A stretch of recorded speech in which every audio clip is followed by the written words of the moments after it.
Pero tú, cuando ores, entra en tu cuarto, cierra la puerta y ora a tu Padre en secreto. Y tu Padre que ve lo que haces en secreto te dará tu premio. Mateo capítulo 6, versículo 6.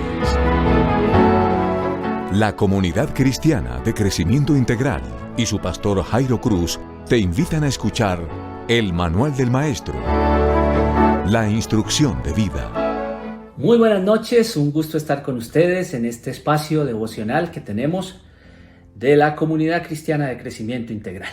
Es un gusto siempre reunirnos en estas horas de la noche para buscar el rostro de nuestro Dios y en especial pues estar en su presencia un tiempecito después de un ajetreado día o la semana. Qué bueno es poder buscar a nuestro Dios y encontrarnos con Él, encontrarnos con su palabra, aprender de ella y seguir adelante con nuestra vida. Sabemos que el COVID-19 pues está teniendo fuertes impactos en nuestro país y en el mundo entero. Ya en Colombia hemos superado tristemente los 28,000 muertos y muchísima gente contagiada, pero seguimos orando y rogando a Dios por los científicos, por los dirigentes, por los que toman decisiones en los distintos países, pidiéndole al Señor que las cosas que se hagan bien y que en lo posible se pueda desaparecer este virus tan difícil que hemos tenido que lidiar con él en el 2020. Todos y todas bienvenidos a este tiempo devocional. Estamos profundizando un poco en los temas y en las parábolas de Jesús.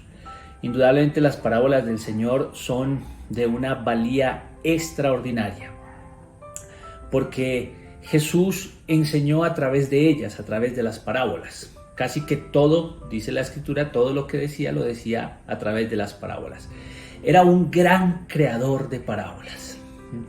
Pronto estaba en el campo y al ver la semilla y al ver los pajaritos, entonces hablaba de cómo Dios cuida a los seres humanos y le da alimento a los pájaros y le da vestido a las ramas del campo, a las plantas. ¿Cuánto más no va a cuidar de nosotros?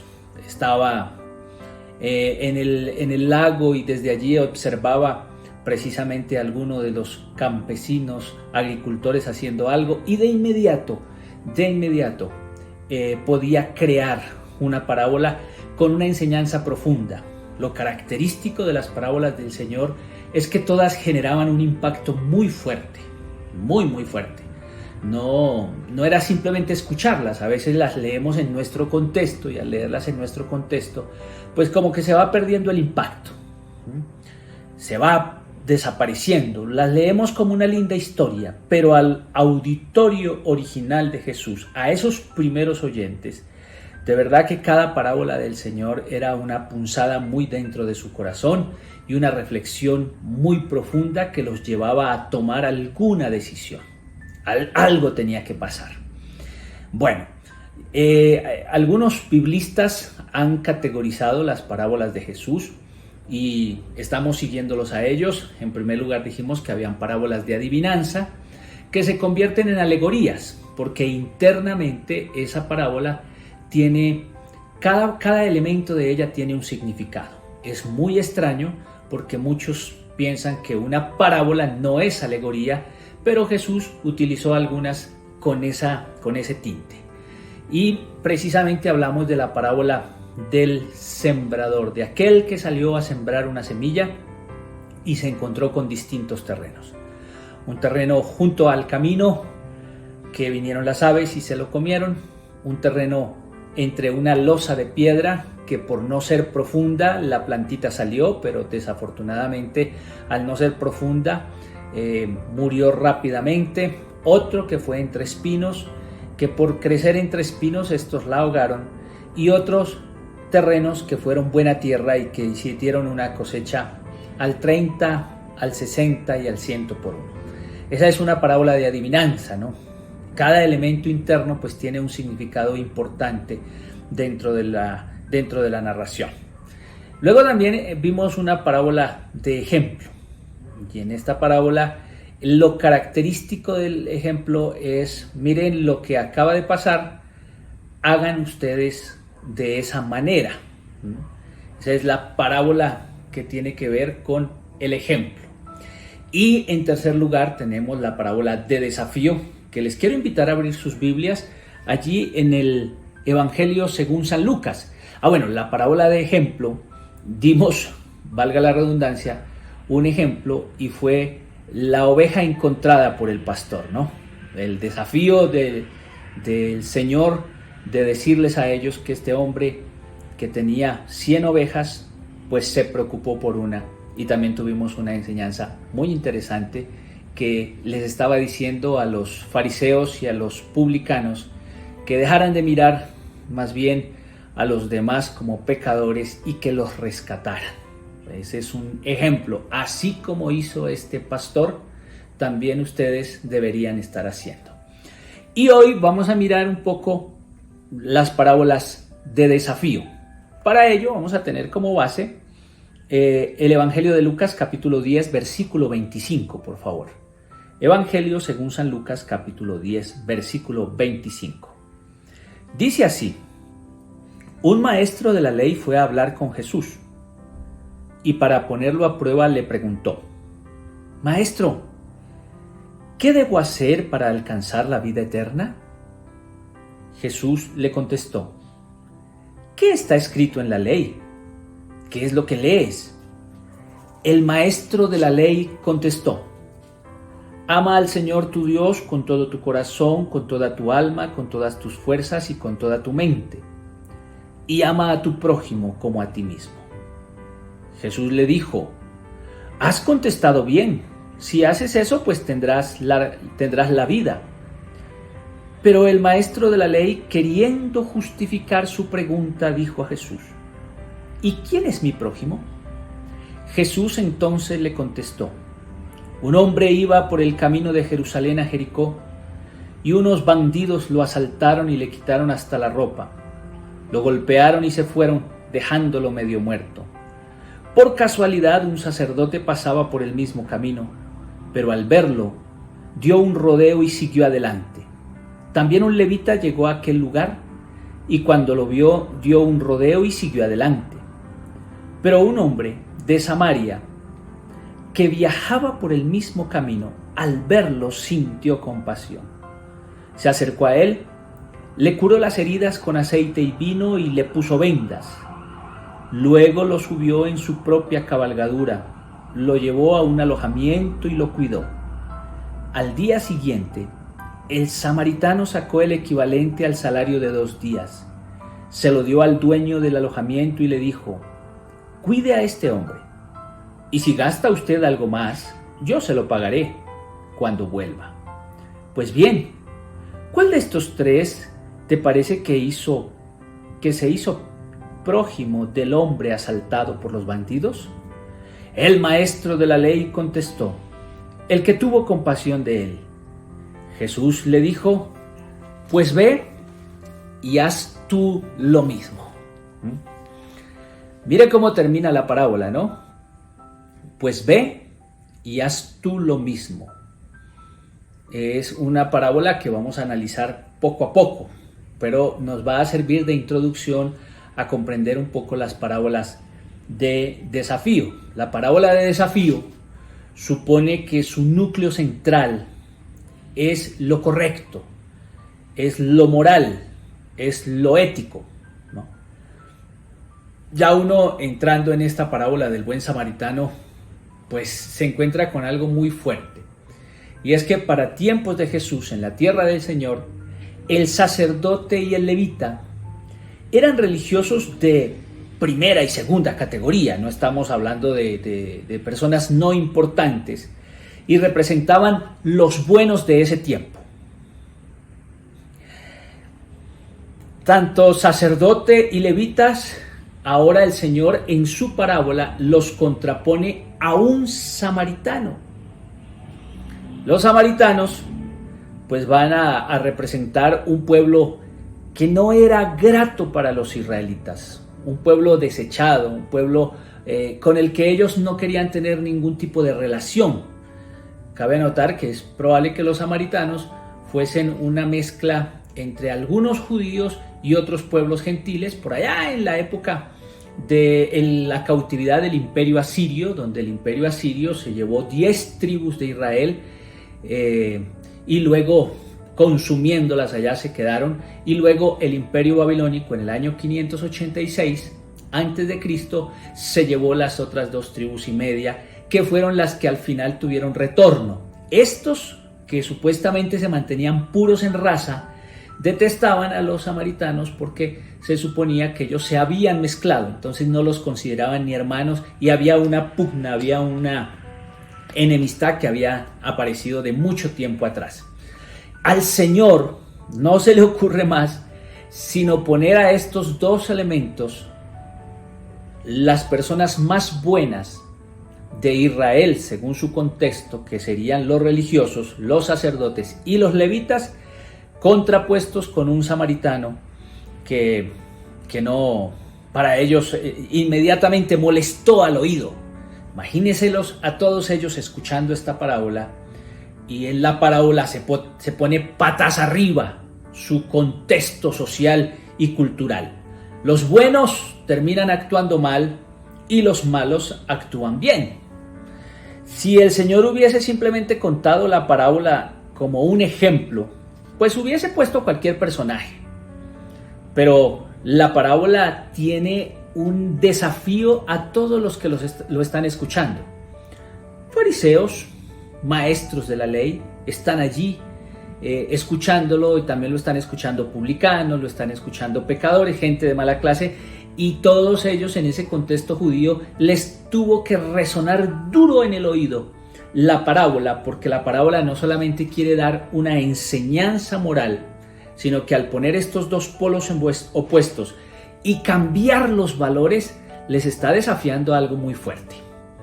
En los relatos bíblicos no es el Señor el original que aparece con relatos de este tipo de desafíos. Uno analiza el Antiguo Testamento y encuentra una cantidad de relatos que lo dejan a uno pasmado y que terminan desafiando la fe de los judíos, la cultura de los judíos, las descendencias de los judíos. Por ejemplo, Judá y Tamar. Tamar no es israelita, no es judía. Sin embargo, va a quedar dentro de una genealogía davídica, pues. Imagínense, recuerden ustedes que Tamar hace una obra de teatro para terminar acostándose con su suegro Judá, y de allí aparecen unos hijos que van a ser descendientes, pues, de la tribu de Judá. Eso a oídos de los israelitas tenía que causarles mucho resquemor, porque ellos intentaban proteger a lo máximo la cultura única del pueblo judío, como la raza única, cosa que no se logró, y a sabiendas lo vemos en el Antiguo Testamento, ¿no? También nos encontramos con otra historia de Rahab, la ramera, que en la conquista donde las murallas de Jericó tenían que caer, ella formó parte importante y luego quedó incorporada al pueblo de Israel siendo una ramera, y más adelante en la genealogía de Jesús nos vamos a encontrar con ella. En el Antiguo Testamento tenemos algunos libros que para algunos biblistas se convierten en parábolas y parábolas de desafío. Por ejemplo, el libro de Ruth. Ruth es más o menos de la misma época, o está construido este libro en la misma época de Esdras y Nehemías, cuando ellos están retornando del cautiverio. Y una de las políticas de Esdras y de Nehemías era acabar con los matrimonios mixtos, es decir, esos matrimonios que habían entre judíos y personas de otros pueblos, acabarlos. Pero aparece un libro como el de Ruth, una mujer moabita, una mujer que no pertenecía al pueblo de Israel, aparece allí y termina siendo una persona tan importante dentro de esa narración y dentro del pueblo de Israel, que siendo moabita, los moabitas con los judíos nada que ver, tenían muchas crisis, tenían muchos problemas, y Dios mismo había dicho que había que destruirlos. Aquí en el libro de Ruth hay un desafío tremendo, y es que la mujer moabita termina siendo la salvadora de Noemí, y aparte de eso se convierte en la antepasada del rey David. Eso a los judíos tuvo que haberles causado un dolor de cabeza bastante fuerte.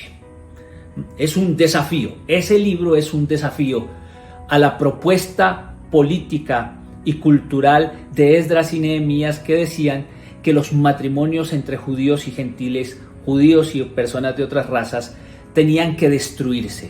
Pues quien escribe el libro de Ruth les dice: mire, aquí aparece una mujer que es más valiosa que cualquier judío. Otro espacio de desafío es el mismo libro de Jonás.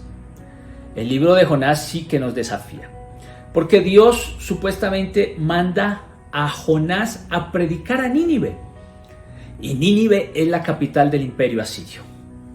Es decir, que el recuerdo de los judíos frente a los ninivitas, que eran realmente perversos y malvados, era un recuerdo bastante doloroso, era un recuerdo de tragedia, era un recuerdo de horror. Los ninivitas, los asirios, les hicieron la vida imposible al pueblo judío. Era un pueblo que les había dado dolor en el corazón y en el alma y en la mente y en todo lo que podamos decir. Y ahora aparece Dios diciéndole a un representante del pueblo de Israel que vaya y le predique a estos ninivitas para que se conviertan.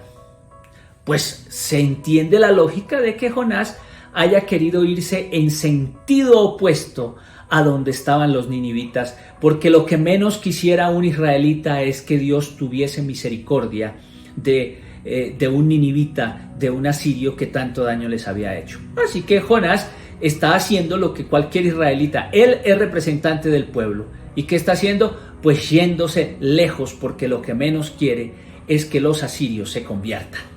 Sin embargo, los asirios o los ninivitas terminan obedeciendo la palabra de Dios, a diferencia del profeta que la desobedece. Y es un poco raro, ¿no?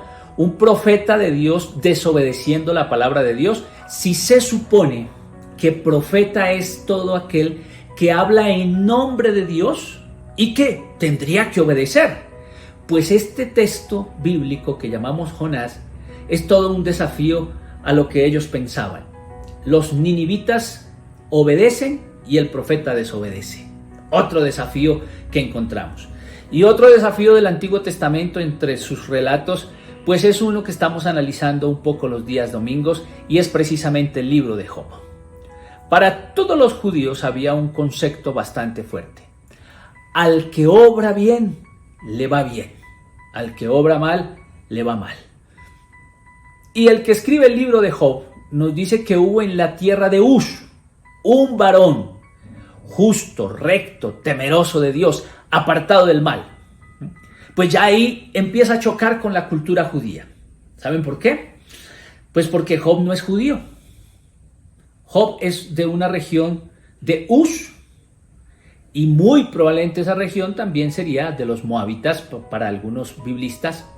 Entonces no se sabe bien dónde quedaba Uz, pero lo que sí el autor del libro de Job nos quiere dejar allí un desafío, meterle el dedo en la llaga a los mismos judíos, pues es decirles que hay un hombre justo, que hay un hombre recto, temeroso de Dios y apartado del mal, y que no pertenece al pueblo judío.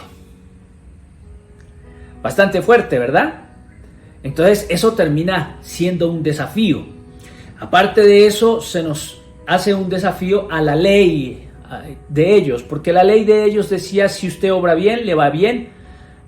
Por allá en Deuteronomio capítulo 28 se nos habla de las bendiciones y las maldiciones, y dice: si obedecieres atentamente al Señor nuestro Dios, Él te bendecirá, serás bendito en tu casa, bendita tu arteza de amasar, bendito el fruto de tu vientre, bendita la cría de tus vacas, bendito todo lo que hagas, el Señor te pondrá por cabeza y no por cola, estarás arriba solamente y no estarás debajo. Ese era el concepto.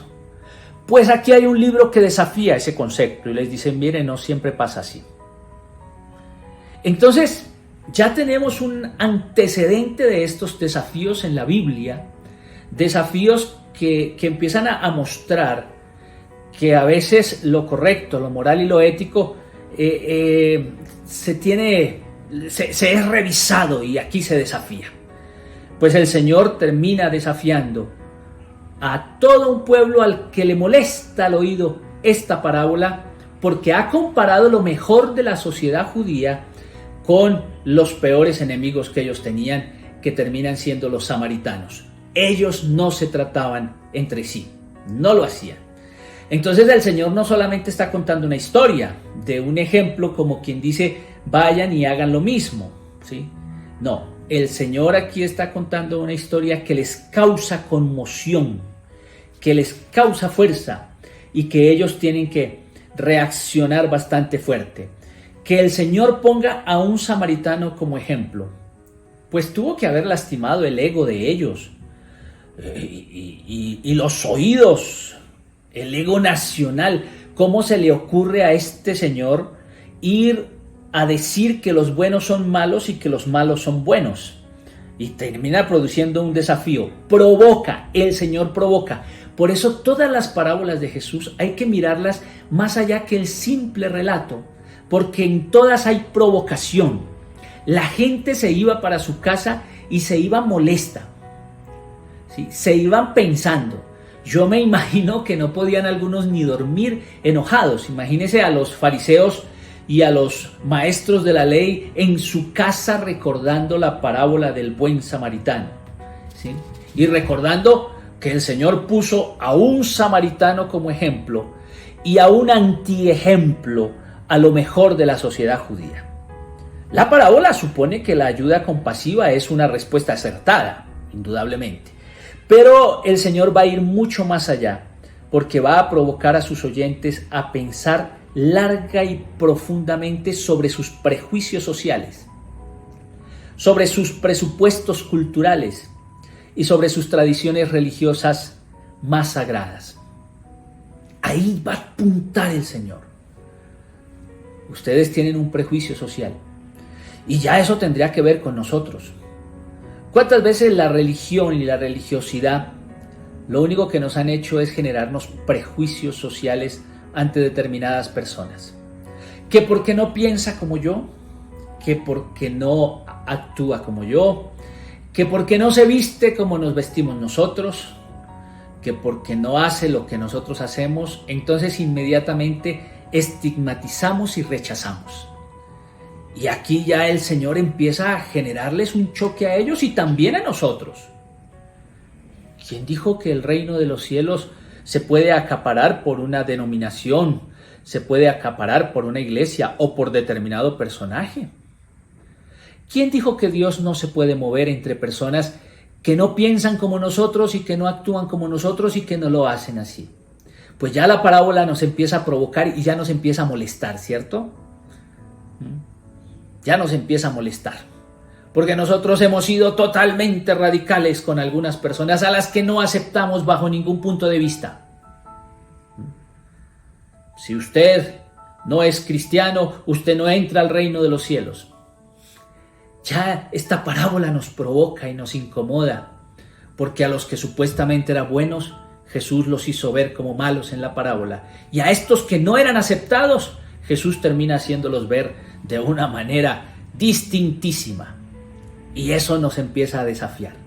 Pues estos son apenas las introducciones de la parábola del buen samaritano, que se va a convertir en un ejemplo de la parábola desafío. Y ya hoy podemos quedarnos con una enseñanza, ¿no? ¿Cuántas veces nuestros prejuicios sociales, nuestros prejuicios con algunas personas ya nos están alejando del concepto del reino de Dios? Nos están alejando del mismo Jesús. Les aseguro que todos los que escucharon esta parábola esa noche tuvieron que llevarse esto en su cabeza y decir: pero ¿cómo es posible? No pensábamos que un samaritano fuera a ser el bueno de la historia. Este señor está loco. Este señor nos ofendió. ¿Cómo es posible que vaya a decir que los sacerdotes y los levitas, que son tan honrados y tan reconocidos en nuestra sociedad, eran los malos del paseo? No, eso no puede ser. Pero otro diría: ¿y será que mis religiosidades extremas, mis fanatismos absurdos han alejado a los samaritanos y no son tan malos como yo creía? ¿No será que mi cultura judía y tratar de mantener ese radicalismo, ya Dios desde el Antiguo Testamento me estaba desafiando a cambiar de pensamiento? Y algunos de ellos esa noche tendrían que verse enfrentados con la parábola, como nosotros también nos vamos a ver enfrentados con ella. Vamos a orar, vamos a darle gracias al Señor por este espacio. El próximo encuentro para analizar la parábola del buen samaritano será el martes. Vamos a ir poco a poco estudiándola, no se lo pierda, va a ser fascinante. Y el domingo, desde las 8 de la mañana, vamos a estar en la línea, en el canal de YouTube, esperando que en esta oportunidad, el internet no nos juegue una mala pasada como el domingo anterior. Quiero invitarles a ver el video de la predicación del domingo anterior sobre el sentido del sufrimiento, porque ya empezamos en la parte poética a ver cómo Job sí reaccionó, y ya reaccionó pues dolido y sentido frente a la crisis que está viviendo. No se lo pierda para que siga el hilo de las charlas que estamos teniendo. Vamos a orar. Le invito a que cierre sus ojos ahí donde está, con su familia, y demos gracias al Señor por provocarnos también. Padre Celestial, te damos gracias por tu palabra, que cuando la entendemos en su contexto es todo un desafío. Señor, ya nos empieza a provocar a nosotros y apenas hemos visto una introducción.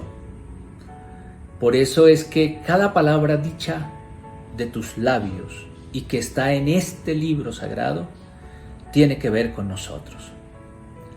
Ayúdanos, Dios, a entender tus provocaciones para poder ser transformados.